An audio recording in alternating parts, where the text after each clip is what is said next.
Então, boa noite. Nós vamos seguir com o nosso estudo, né, da roda da vida como caminho para a lucidez.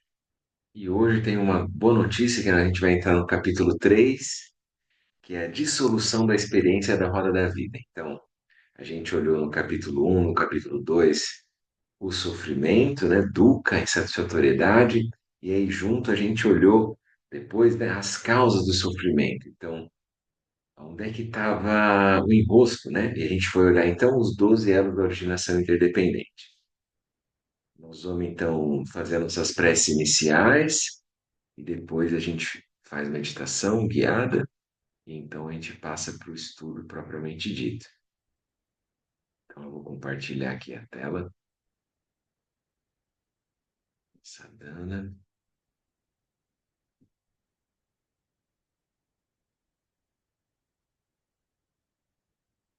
Vamos começar com essa aspiração do Lama. Dedicamos nossa prática a todos os Budas e patriarcas que mantiveram acesa a luz do Dharma por inúmeras gerações, aos patronos do Dharma vivos e falecidos, aos nossos ancestrais e a todos os seres que morrem para a nossa sobrevivência. Dedicamos nossa prática às pessoas vivas e às pessoas falecidas aqui relacionadas, para que, como uma luz que dissipa a escuridão, o alvorecer de Dharmata e das cinco sabedorias se complete conduzindo-as à liberação das enfermidades, aflições e confusão, e capacitando-as a agir em benefício de todos os seres. Dedicamos a lucidez e a realização de todos os seres em todas as direções e tempos, e todos encontrem a felicidade, as causas da felicidade, e superem o sofrimento e as causas do sofrimento. Na fronteira noroeste do país de Ordem, no coração de pólen de uma flor de lótus, você obteve o mais excelente e maravilhoso Siddhi. Renomado como aquele que nasceu do Lótus, você está cercado por um vasto séquito de Dakinis. Enquanto pratico seguindo seus passos, rogo que se aproxime para conceder suas bênçãos. Ó Guru Pema, conceda-me os Siddhis. O Urjayajinam Jansan, Emai Gesardam Pula, Yanseng Choki Nodrubne. Pemai jane jetsun drai urdu kandro mampe kur chechi jesu dadru ki jinji lokchir sheksu sa uru pemai sidi Orjin Yuji Lepchan Sam Pemagesar Dompu Ban Yatseng Choki Nodrubne Pemajune Jesu Ram Urdu Kandro Mampe Kur Kiki Jesu Dadru Ki Jinji Lokchi Jesu Som Rupe Mai Siddhi Refúgio Bodhicitta, no Buda, no Dharma e na excelente Assembleia da Sangha, até que eu alcance a iluminação, neles eu tomo refúgio. Através da minha prática das seis perfeições, possam todos os seres sencientes alcançar o estado búdico.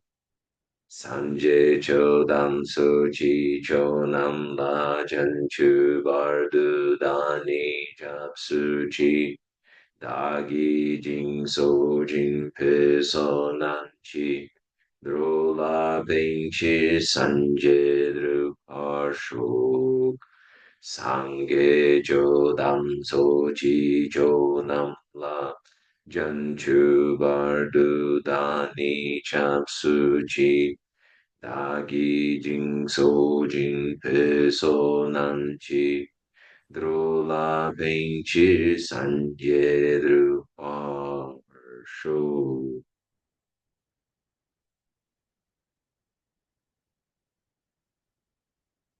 Muito bem. Vamos fazer nossa meditação.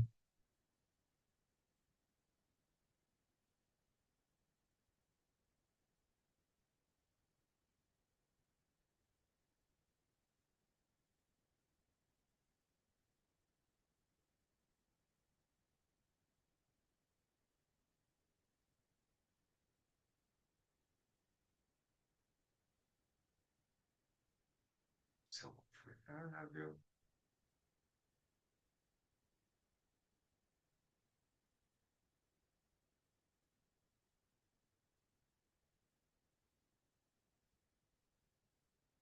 E a coluna ereta, os ombros relaxados. O olhar repousando à sua frente, sem nada a ser visualizado. O mais importante nesse momento é trazer a mente de volta ao momento presente.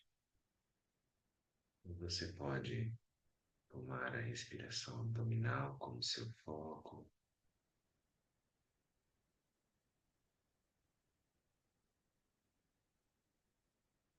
como uma base para a sua prática de modo inicial.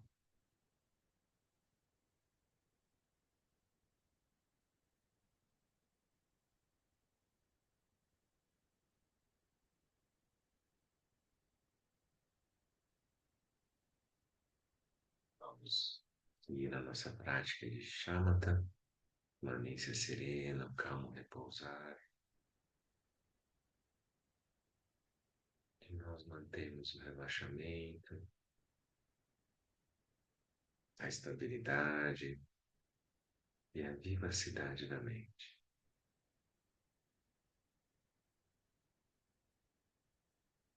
Lembre-se de ser gentil com você mesmo. Quando perceber que se distraiu, apenas retome a prática, retornando ao foco. E momento a momento, mantenha-se presente, livre de quaisquer agarras do passado ou de aspirações futuras, desejos, planejamentos.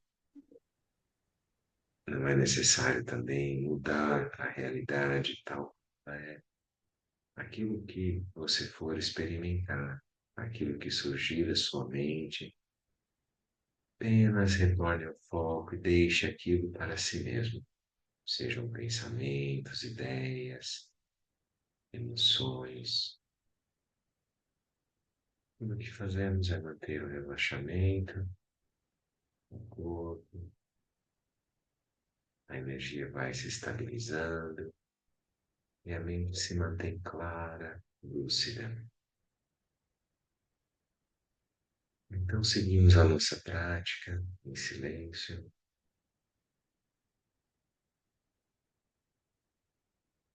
de shamatha, com foco na respiração.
Tudo bem,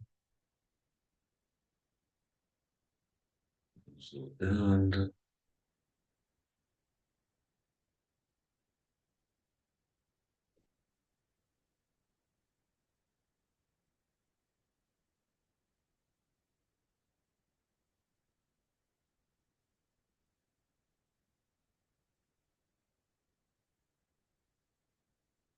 Tudo bem, boa noite, Holanda, Vera. Tranquilas. Noite. Boa noite, Gabriel. Boa noite, gente. Ele tinha caído, acho que daí agora aí voltou. Não sei o que que aconteceu, mas tá bem aqui, tá normal. Então a gente está estudando o livro A Roda da Vida, com o caminho para a lucidez. E a gente vai entrar hoje no terceiro capítulo, que é a dissolução da experiência da roda da vida. Isso seria então a terceira nobre verdade, né? A primeira nobre verdade é o sofrimento, dor, a insatisfatoriedade, que a gente olhou no primeiro capítulo. O segundo capítulo foi então sobre as causas do sofrimento, da insatisfatoriedade, que foi os 12 elos. E agora a gente vai olhar a terceira nobre verdade, que é a dissolução, a cessação do sofrimento. Então, o Buda viu que é possível cessar o sofrimento. E aí agora vai vir a explicação, né, a abordagem do Lama Santen para essa experiência, né, de dissolução da roda da vida. Vamos lá.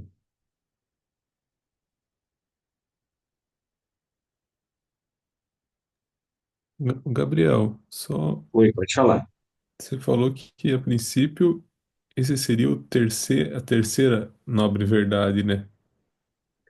Isso, então, se a gente for pensar a sequência, né, é porque assim, ó, É que é só porque aquele, eu não sei qual que é o sentido, porque no livro aqui tá escrito a quarta, daí eu fiquei com, isso, eu isso, é fiquei porque assim, confuso. ó, daí, ó, a quarta nobre verdade, eu vou ler aqui para a gente conversar, ó. Estabelece o nobre caminho de 8 passos, ou seja, traça uma rota absolutamente eficaz e concreta para encontrarmos uma felicidade estável, além das flutuações da roda da vida. O nobre caminho óctuplo está conectado à cultura de paz. O início desse caminho marca a revisão de nossas relações com o mundo.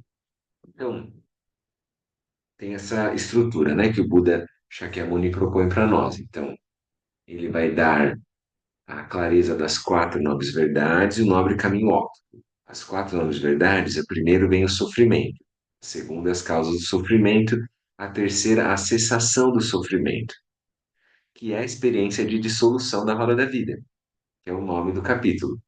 Para poder chegar nesse, ele dá o quarta nobre verdade, que é o caminho, o nobre caminho óptimo.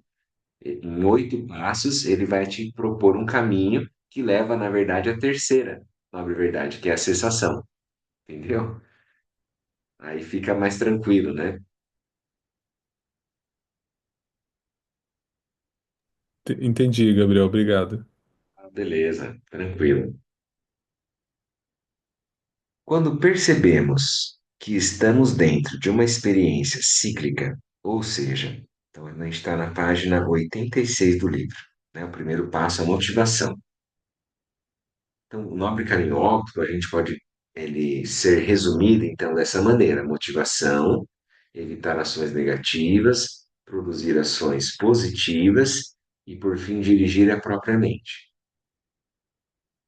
Quando percebemos que estamos dentro de uma experiência cíclica, ou seja, que as vitórias de hoje estarão perdidas amanhã, que caminhamos e não saímos do lugar e andamos em círculos apesar de nossos esforços, nos perguntamos: o que devo fazer? Quem eu sou? Para onde eu vou? Quando nos damos conta disso, vemos que estamos perdendo tempo e que precisamos de outra motivação. Precisamos de uma motivação correta, que não produza aflições, sofrimento e perda de tempo. Devemos evitar, não criar, né? Evitar, ao contrário. Nós criamos, a gente vai procurar evitar as causas que nos prendem à experiência cíclica e ao sofrimento.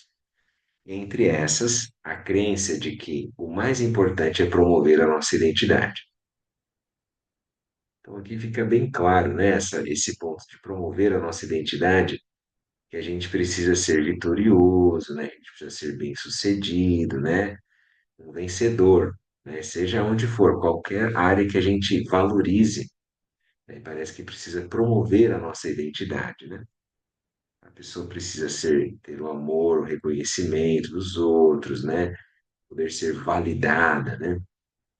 Qual é a causa de nosso desperdício de tempo e frustrações? O fato de nos prendermos a identidades específicas, acreditando que isso é tudo que temos a fazer durante a vida. Devemos ultrapassar essa ilusão e chegar àquilo que verdadeiramente somos. Nossas identidades não são o que verdadeiramente somos. Então a gente tem que lembrar aqui, né, como se fosse o ator e está manifestando um personagem. Se ele achar que ele é o personagem, isso é um problema, né? Então ele tem que lembrar que ele não é o personagem. A mesma coisa se a gente pensar numa profissão, né? A gente estava comentando as pessoas do futebol, né? Se aquele universo, aquela bolha de realidade, eles acham que aquilo é muito sólido, que é muito real. Se ele se prende à identidade, ele vai ter as frustrações daquela identidade, né? Então, ele está dizendo para a gente ultrapassar essa ilusão e chegar àquilo que nós verdadeiramente somos. Nossas identidades não são o que nós verdadeiramente somos. Aqui dá até um alívio também, né? Quando a gente parece que eu precisava ser mais, precisava chegar, parece que eu só vou me aceitar quando eu conseguir alguma coisa, né? Fizeram uma pós, fizeram um MBA, quando eu for reconhecido, quando eu for, né? Cresci muito, agora sim. Mas é aquilo que a gente comentou, que isso é infinito, né? Não tem fim. Mesmo a pessoa mais bem qualificada, ela ainda tem a sensação de ser insuficiente tudo aquilo que ela tem, né? Ao olhar em volta, percebemos um vasto número de seres também sem compreender suas vidas e frustrações, sem rumo, com a aspiração de não perder tempo na roda da vida, entendendo que nossos filhos, nossos pais, nossos amigos também precisam ultrapassar essas dificuldades, decidimos nos dedicar completamente a avançar no caminho da lucidez e a encontrar a superação dos limites impostos pela roda da vida. Nesse primeiro momento, ainda não sabemos quem ou o que realmente somos, mas queremos descobrir, e essa é a nossa motivação.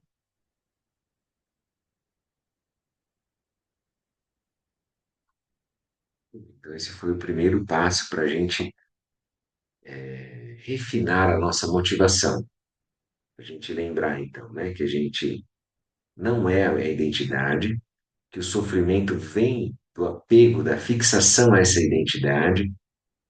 Então, como mãe, como pai, como profissional, como amigo, como esposo, como esposa, como filho, a identidade que a gente tenta sustentar como ela deveria ser, que tipo de resultado, como é que os outros deveriam nos olhar.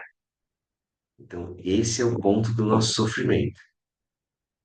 Se a gente conseguir fazer essa motivação, não, se eu ficar preso na roda da vida, eu vou continuar gerando sofrimento para mim e para os outros. Isso é um problema, né?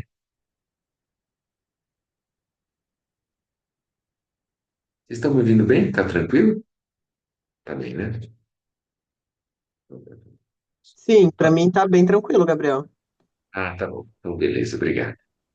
Às vezes dá umas travadas, viu, Gabriel? Tava dando uma travada? Então, eu não Tá. sei, cara, aqui se caiu a internet no momento. Tô vendo aqui. Mas vocês estão vendo, tá me ouvindo e me vendo. Agora tá bom, né? Tá bem. Então, vamos seguir. Muito bem. Então, isso é a nossa motivação. O que cada um deve fazer? Olhar para dentro de si, ver o que te move, aquilo que te movimenta, isso que te motiva. Então, você vai olhar e vai ver.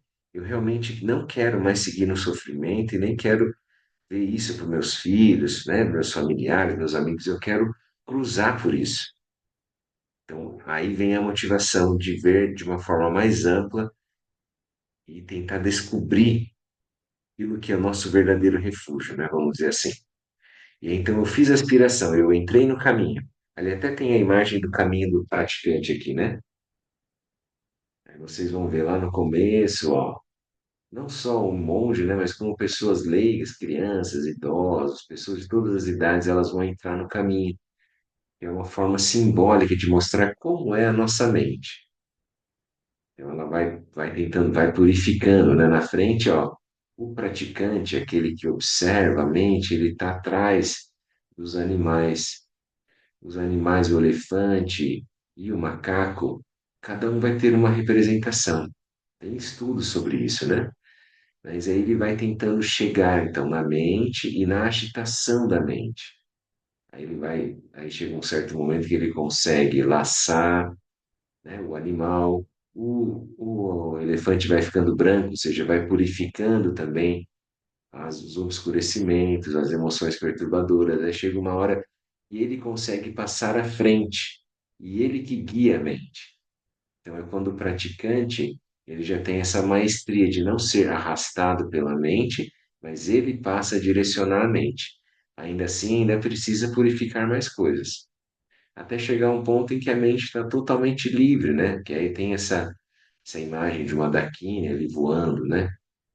Então, é uma forma assim simbólica, né, de mostrar que a nossa verdadeira natureza ela não tem bordos, né? Não tem condicionantes, não tem referenciais, não tem fixações. Ela é livre, né? É que daí ele até senta em meditação numa caverna, né, com a mente.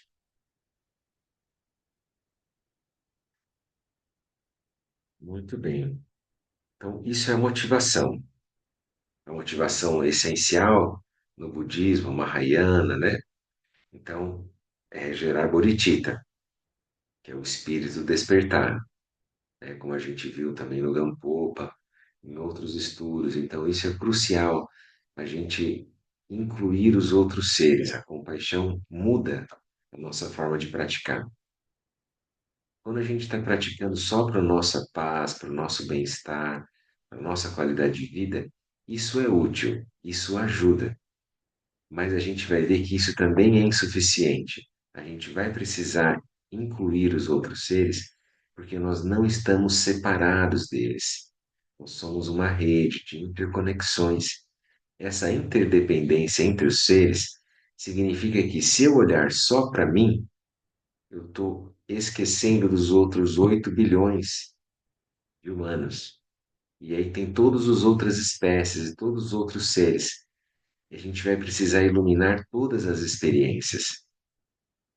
E aí a Bodhicitta o voto do Bodhisattva é incluir todos os seres na nossa prática. Quando a gente sentar em meditação, quando a gente contemplar o ensinamento, quando a gente procurar reconhecer a nossa mente, a gente vai lembrar que isso que seja de benefício para os seres, o que quer que eu faça, né? Aí na página 88 ele passa então ao segundo passo do nobre caminho de 8 passos. O segundo passo ele vai colocar não praticar ações danosas com a mente. Então, lembra que eu falei, né? Motivação e evitar ações negativas. E aí, evitar ações negativas com a mente, com a fala e com o corpo.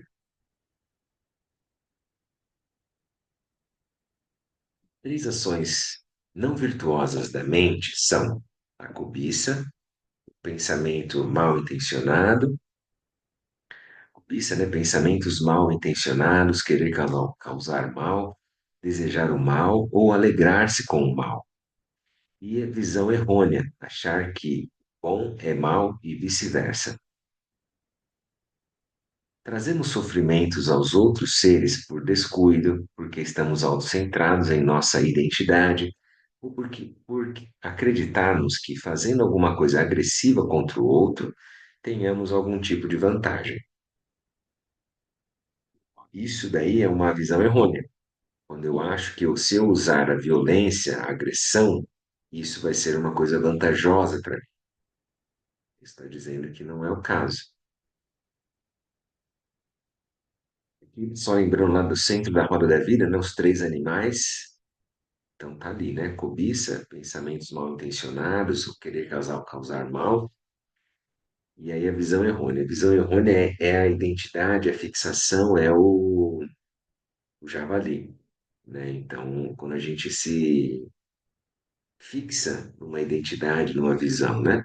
Depois do javali vem o galo, que é a cobiça, a ação incessante, né?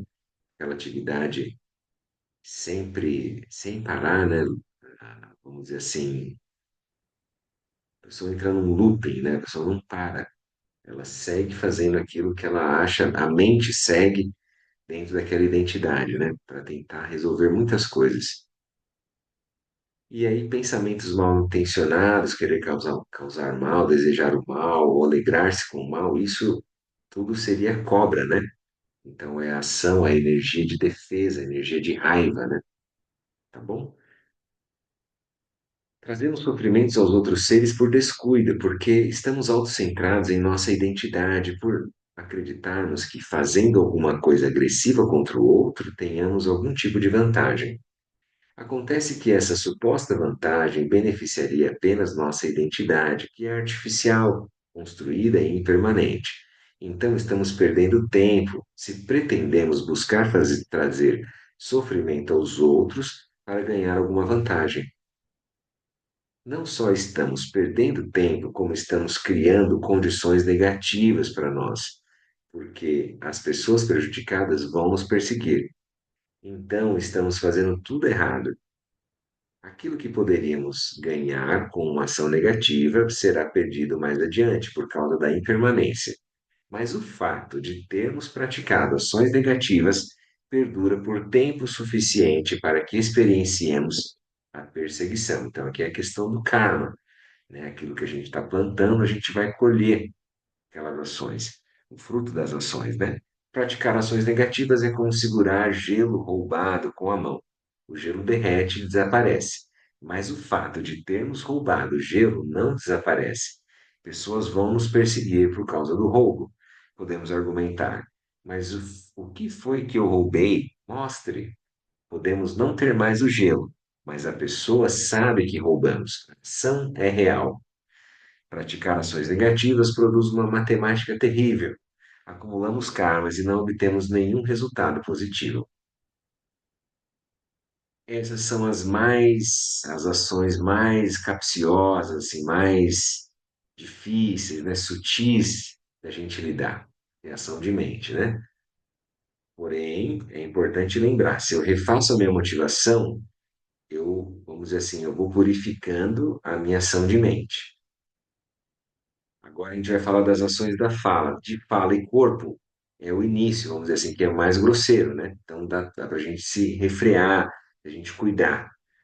Então, terceiro passo, na página 89, não praticar ações danosas com a fala. As quatro ações não virtuosas da fala são mentir, caluniar, agredir verbalmente e tagarelar. Seria fala inútil, né? Tagarelar.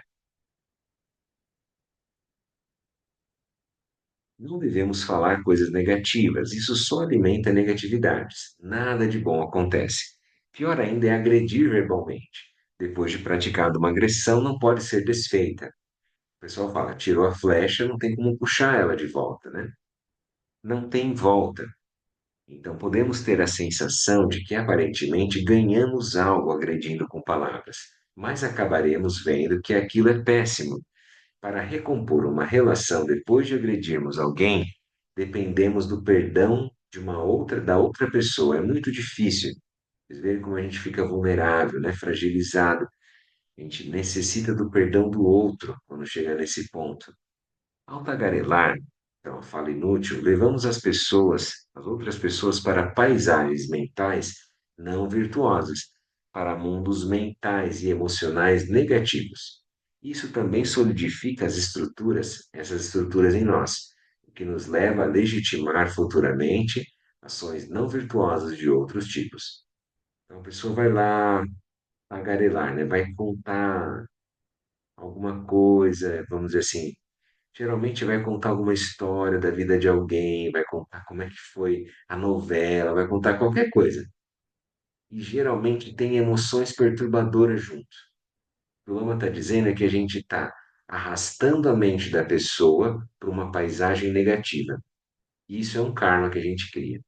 E além disso, em nós, a gente reifica, a gente reforça aqueles traços kármicos, de ficar, vamos dizer assim, colocando um lung, uma energia em emoções perturbadoras. Por vezes, caluniar e mentir parecem formas de autodefesa, mas se observarmos bem, tão pronto fazemos isso, surge grande intranquilidade em nós, pois criamos imediatamente situações perigosas que temos que equilibrar constantemente. Então, mentir, né, ou caluniar seria quando a gente fala mal de alguém, né?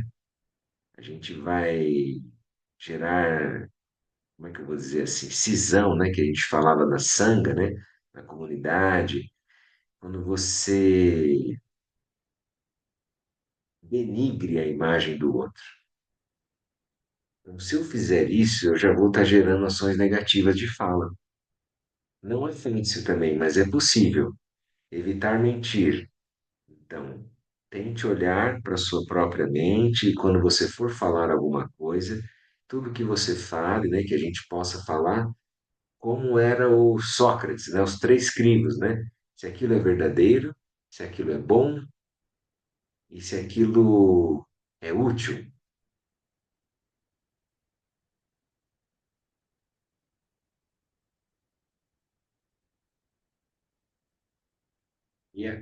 Se aquilo não é verdadeiro, já nem fala. Se aquilo não vai fazer bem para o outro, também pensa. Mesmo que seja verdadeiro, a gente tem que pensar a motivação. A gente vai falar para o outro aquilo que é benéfico, que vai ajudar o outro, que não vai afundar ele no sofrimento. E tem que pensar isso também, né? E aí tentar usar a nossa fala de uma maneira mais gentil, mais agradável, né? Mais assim cordial e falar só o que é necessário. Claro, pode conversar, né, de uma maneira livre, mas você vai perceber que se começar a gastar sua energia, né, a pessoa às vezes fica horas falando e você vai lembrar, depois não lembra mais nada o que que foi falado ali, não teve nada de produtivo. O que que ela teve ali de, né, de algo que pô, poderia distrair, né, daquela situação. Então, perceba como é que você está, né? Isso que é o nosso treino. A gente vai para o quarto passo na página 90. Não praticar ações danosas com o corpo. Ações negativas, né? De corpo, fala e mente. Eu prefiro falar assim, mas depende da fonte, né? Do referencial. Às vezes fala primeiro da mente, às vezes fala primeiro do corpo. As três ações não virtuosas de corpo são matar, roubar e manter conduta sexual imprópria. Então, matar, a gente já sabe, né? Roubar aquilo que não nos foi dado e manter conduta sexual imprópria, toda ação através do sexo que haja agressão, que haja sofrimento, né? Que vá perpetuar a confusão. Então, o Buda não quis complicar a vida das pessoas dizendo não façam isso, não façam aquilo. Ele apenas deu sugestões para sermos felizes e nos livrarmos do sofrimento. Então, a base é essa. Você quer ser feliz e quer se liberar do sofrimento, ele está dando uma conduta, né? Um manual, vamos dizer assim, uma regra, um treinamento para nossa mente. Quando a gente precisa, a gente aplica aquilo. Devemos cuidar das nossas ações, pois aquilo que achamos que vai trazer felicidade pode produzir devastação. Uma vez praticada, a ação não está mais sob o poder do agente. Fazer ou não fazer depende do agente, mas as consequências saem de seu controle. As negatividades impedem nosso avanço espiritual, pois geram intranquilidade. No caso do budismo, mesmo que o praticante receba instruções detalhadas sobre como meditar, não estará em condições de fazê-lo. É por essa razão que o Buda ensinou esses passos iniciais antes de entrar na meditação. Ele primeiro orienta para que tenhamos uma vida virtuosa, pois de nada adianta jogarmos baldes de água pois de nada adianta jogarmos baldes de água no incêndio se, por outro lado, continuarmos jogando baldes de gasolina. Então, balde de água seria a meditação, tranquilizar as emoções perturbadoras.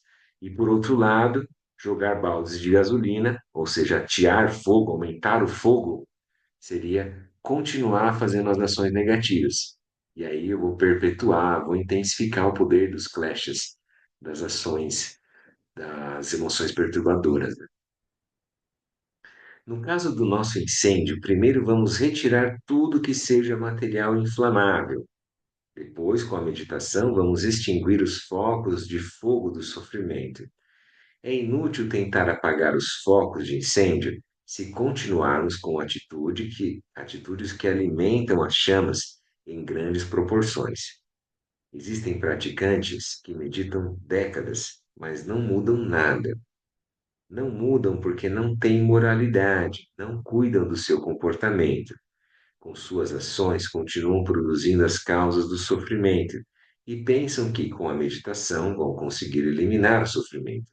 E isso não é possível. Precisamos remover as causas do sofrimento. Só depois pode ocorrer a meditação. As pessoas não são nem demônios nem santos. São apenas pessoas. E não são apenas seres humanos, são seres complexos com estruturas kármicas.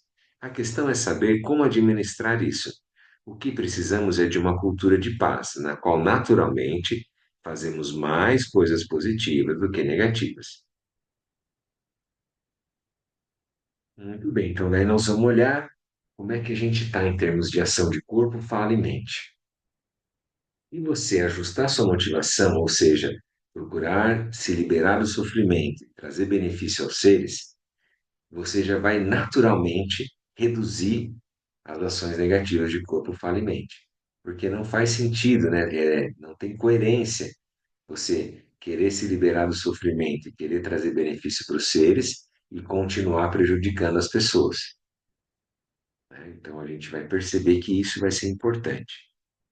Trazer essa clareza, essa lucidez, né? Então, não matar, né, com o corpo, não matar com a fala, não matar com a mente. Também tem esses níveis sutis, né? Porque eu posso matar com a fala. Quando eu desejo a morte de alguém, quando eu falo a morte de alguém, que seria bom se tal pessoa morresse. Tem gente que ainda sente isso, ainda pensa isso, é uma coisa que ainda acontece. Ou alguém do convívio, ou um político que a pessoa se desagrada, seja o que for. E ela pode pensar também aquilo, então ela está matando na mente dela. Ou seja, ela está excluindo. E a gente está num processo ao contrário, de incluir todos os seres, incluir todos os fenômenos. Ver a natural, grande perfeição de todos os fenômenos. Sempre que eu achar que eu tenho que excluir algo, matar algo, então eu estou estreitando a minha mente. Depois, então, roubar. Roubar, assim, não é só assim, furto, né? Que eu fui lá e peguei, mas é pegar tudo aquilo que não seja seu, que não foi dado. A gente tem que ter esse cuidado também, né? De olhar o que foi oferecido, né? E aí manter a conduta sexual imprópria, como a gente comentou, tudo que gere sofrimento através da sexualidade. Você tem que observar também isso, né? Então vamos cuidar, né? Com a nossa fala, com a nossa mente e o nosso corpo.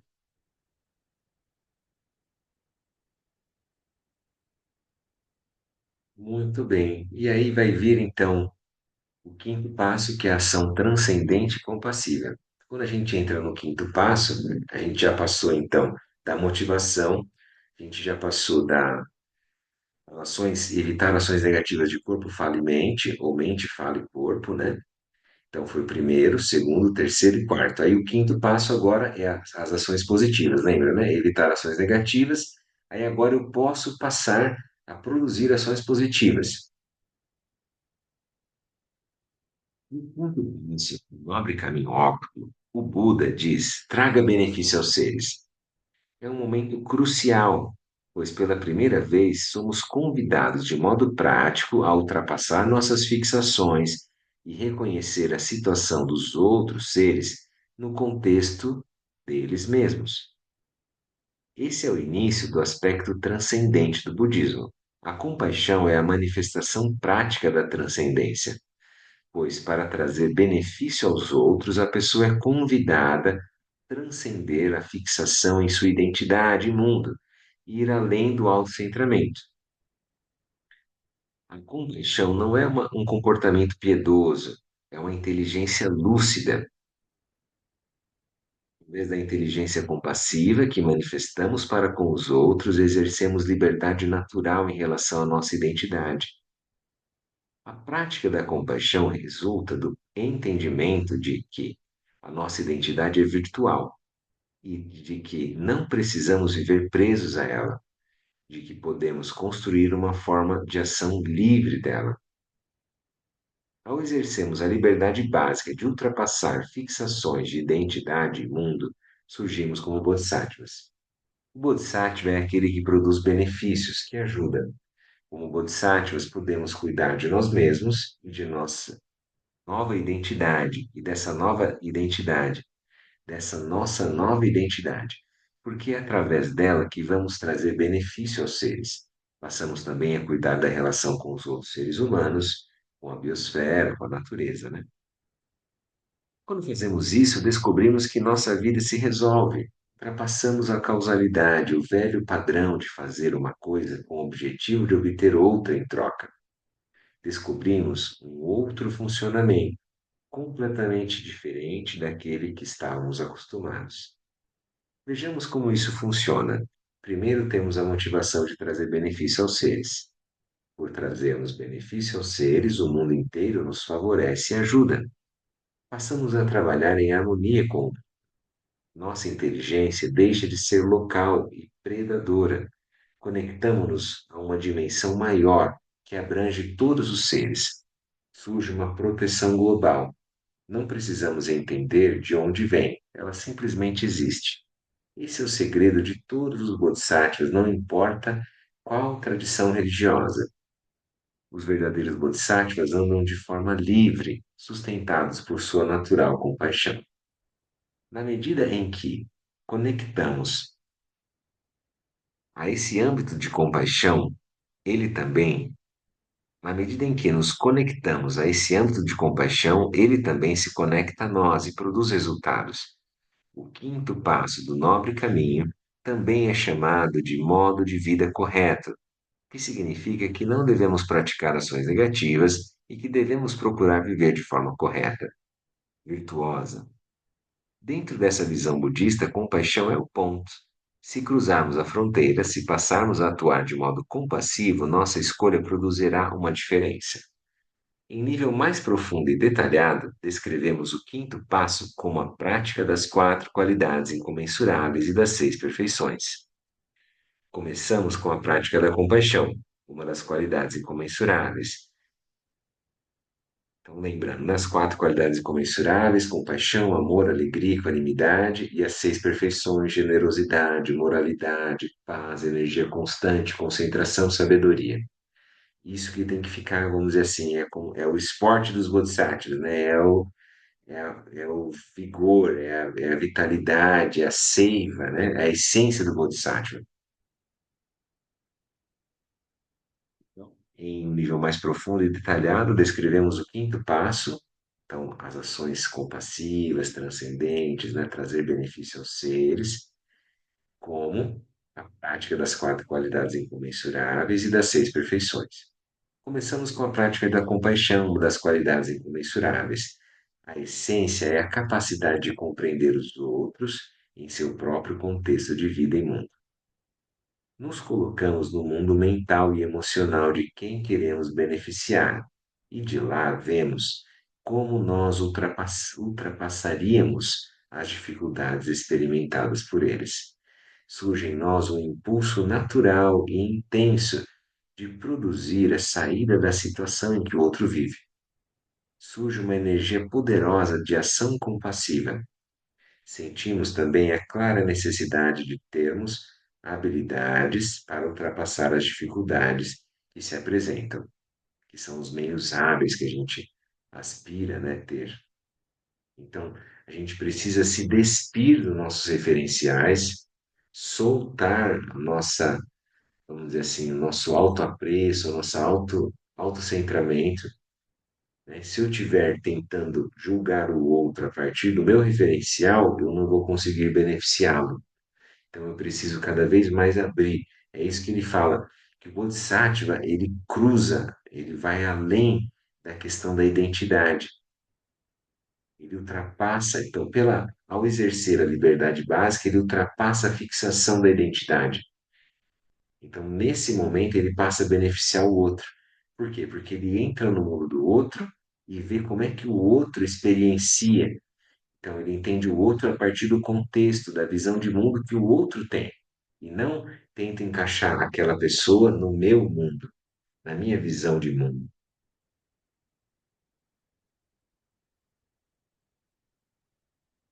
É como se ele se colocasse na mente do outro, na posição de mente, e ele conseguisse ver como é que o outro está construindo a experiência da realidade, e a partir daí ele volta para esse espaço de liberdade. E ele vê do espaço de liberdade como é que ele desconstruiria aquela experiência de sofrimento. Alguém tem algum exemplo ou lembra de algum caso que percebeu assim, que às vezes tentou ajudar o outro, mas foi com o seu próprio jeito do que é ajudar? Vocês já perceberam isso? Às vezes a gente chega é como se fosse o jesuíta catequizando o índio, né?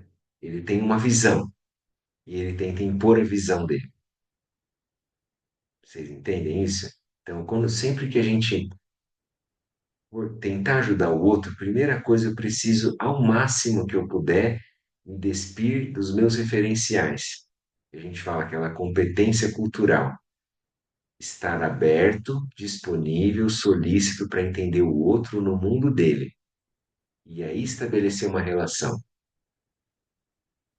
né? Que é a sabedoria do espelho, né? Então, eu olho o outro, eu acolho o outro como quer que o outro seja, para tentar ajudar ele, né? Estabelecer esse tipo de relação direta, franca.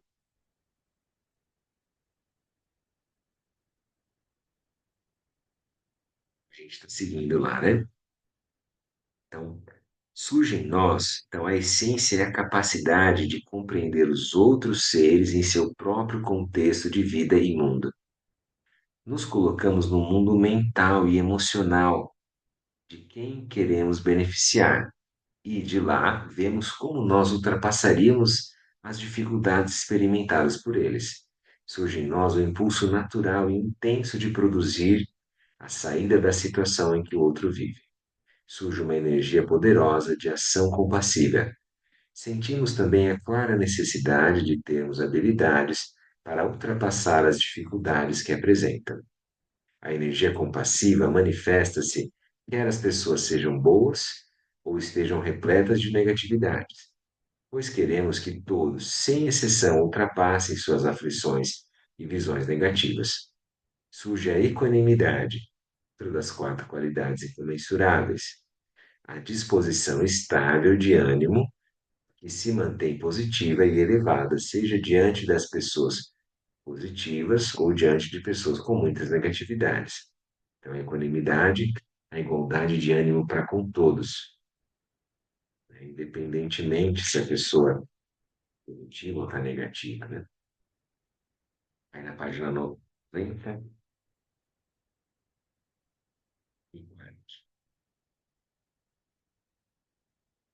aplicamos também o amor no sentido de ver as qualidades positivas do outro. Às vezes também é traduzido Maitri, né? A palavra em sânscrito também é traduzida loving kindness, né? Que é bondade amorosa. Talvez bondade amorosa seja melhor para nós do que amor, né? Amor está muito carregado, assim, o amor romântico, tem uma visão, né, torcida, assim, no Ocidente, né? Então, se a gente falar bondade amorosa, talvez se aproxime mais de Maitri. Precisamos também o amor, a bondade amorosa, no sentido de ver as qualidades positivas do outro. Então, isso que é amor no budismo, lembra, né? O amor não é querer que o outro me faça feliz, mas sim como é que eu posso trazer felicidade ao outro? Como é que eu vejo as qualidades positivas do outro? Se eu tenho esse olhar, então esse olhar é amoroso. O amor não é apego, não é esperar que o outro me reconheça, que o outro me dê carinho, afeto. Isso é apego. Então, o amor no budismo é aspirar que o outro seja feliz,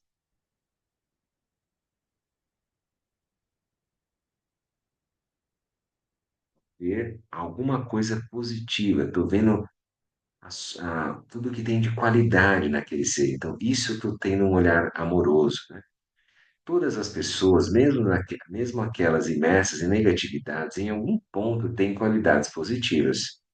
Ver essas qualidades como um jardineiro que vê flores, frutos, troncos frondosos e galhos fortes ao fitar a pequena semente de uma futura árvore é um exemplo dessa qualidade de amor.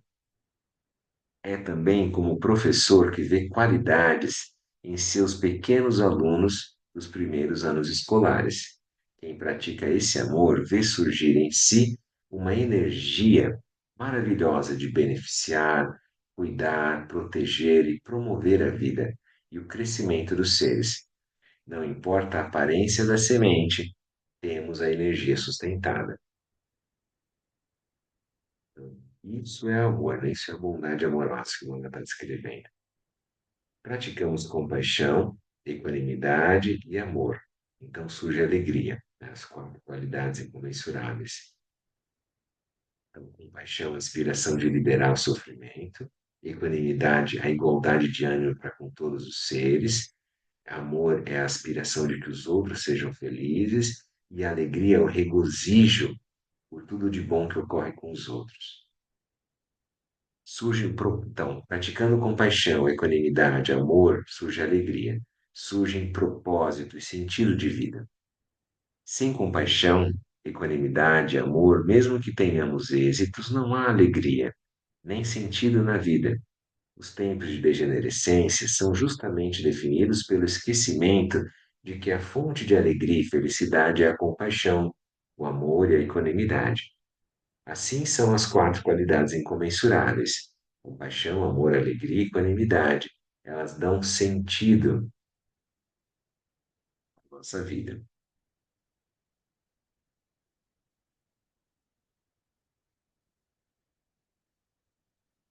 Às vezes alguém pergunta, né, tá numa crise existencial, qual o sentido da vida, né? Aí elas dão sentido à vida. Como é que a vida pode ganhar brilho, ganhar sentido, fazer o reencantamento? Aqui ele está dizendo, ó, as quatro qualidades incomensuráveis fazem isso.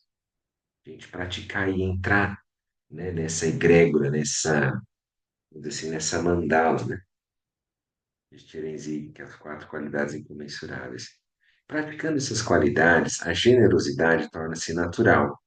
Também a moralidade, além do compaixão, amor, alegria, equanimidade, generosidade e moralidade, surge a paz. Surgindo paz, a energia constante, concentração e sabedoria. Temos então o surgimento claro do Bodhisattva, feliz benfeitor dos seres que o vejam, toquem, ouçam ou pensem nele. Sua prática é autossustentada, natural e simples. Compaixão, amor, alegria, equanimidade, as quatro qualidades incomensuráveis. Generosidade, moralidade, paz, energia constante, concentração e sabedoria.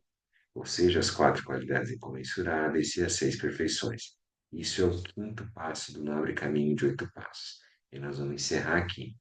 Aí, a próxima semana, nós vamos olhar, então, o sexto, sétimo e oitavo passo, completando o nobre caminho óptico, que agora vem as partes da meditação, né, as etapas. Eu falou um pouquinho aqui, né, questão das seis perfeições, né, os seis paramitas. A generosidade, a gente lembra, então, né, de uma forma sucinta, as seis perfeições. A generosidade é você oferecer sem ter a sensação de que está perdendo algo e sem ter a sensação de que está separado, reificado, né? Não, então não tem quem doa, não tem algo que é doado e nem tem alguém que é o receptor daquilo. Lembra disso, né? Moralidade também não é uma questão vitoriana, né? Uma austeridade, uma coisa assim meio fake, superficial, como um verniz social, né? Não é esse o caso. Moralidade é uma ética, é algo assim. Se eu não quero, se eu quero beneficiar os seres, para que que eu vou maltratar eles? Então eu vou ser naturalmente ético, né? A paz, né? Que é o Shanti Paramita, então é a paciência, né? A não impaciência, como o Lama falava também em outros capítulos, né? Energia constante. Então, é essa sustentação, né? Essa diligência, né? O Virya Paramita, a gente ter uma toada, né? Aquela sequência, assim, a gente não abandona, a gente é perseverante, a gente é persistente. A concentração, então, que é o Dhyana Paramita, nós vamos olhar agora, né? Na semana que vem, a questão da meditação e a sabedoria, que é o Prajna Paramita. Então, seriam 5 rios que desaguam no oceano da sabedoria. Sim, os 5 rios é a generosidade, moralidade, paz, energia constante, concentração. Se eu praticar essas cinco primeiras perfeições, elas vão desembocar na sexta, que é o Prajna Paramita, a sabedoria. Tá bom, pessoal? Então, antes que todos nós durmamos aqui, alguém tem alguma pergunta, quer fazer alguma colocação?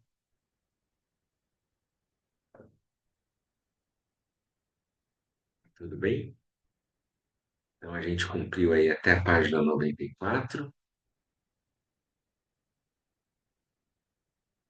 lendo aí o capítulo 3, então.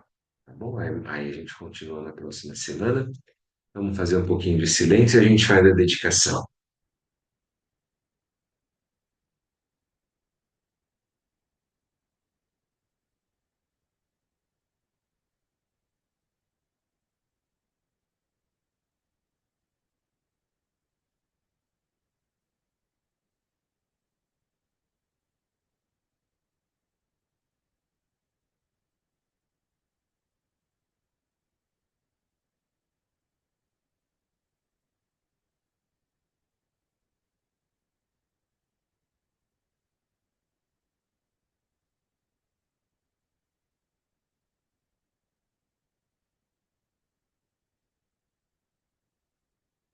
Nesses instantes finais, silêncio, uma tranquilidade, todo o mérito, o benefício que tenha sido gerado nesse nosso estudo e contemplação dos ensinamentos, que possam espalhar benefícios, possam reverberar nos seres. Então, nós aspiramos que todos os seres sejam felizes, que todos os seres sejam livres do sofrimento, que todos os seres encontrem as causas verdadeiras da felicidade, as 4 qualidades incomensuráveis, as 6 perfeições, e superem as causas verdadeiras do sofrimento, as emoções perturbadoras, a fixação, e todos os seres se liberem completamente de suas estruturas kármicas, toda negatividade, ignorância, e manifestem lucidez, de forma natural e instantânea.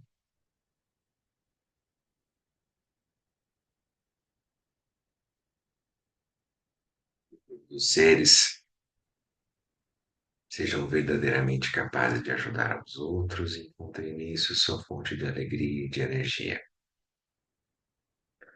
Que os méritos desse encontro se expandam e toquem a todos. O Mestre Universal da Paz e da Compaixão, Sua Santidade o Dalai Lama, e, juntamente com todos os mestres de todas as tradições que veiculam essa mensagem, tenham o dom da vida. E todos estejam a salvo e gerar pensamentos negativos, o obstáculo mais destrutivo. Que estes pensamentos nunca surjam em nossa mente, e todos os seres também estejam livres de pensamentos negativos. Neste exato momento, possam nem mesmo os nomes doença, fome, guerra e sofrimento ser ouvidos pelas pessoas e nações da Terra, mas possam sim sua conduta moral, mérito, riqueza e prosperidade crescer, e possam a suprema bem-aventurança e bem-estar sempre surgir para elas.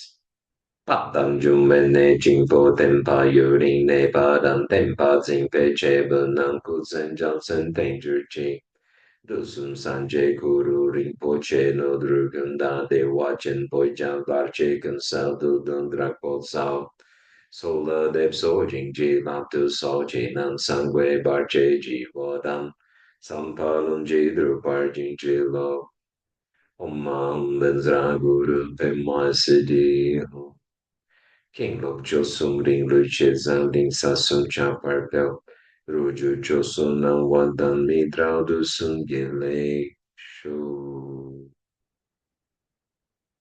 Muito obrigado, pessoal, pela presença, pelo estudo, pela prática. Feliz Dia dos Professores, né? Professores aí. Bom, e até semana que vem. Obrigado. Obrigado. Boa Tchau, até noite. mais. Tchau, Tchau, tchau, até. gente. Obrigada, Gabriel.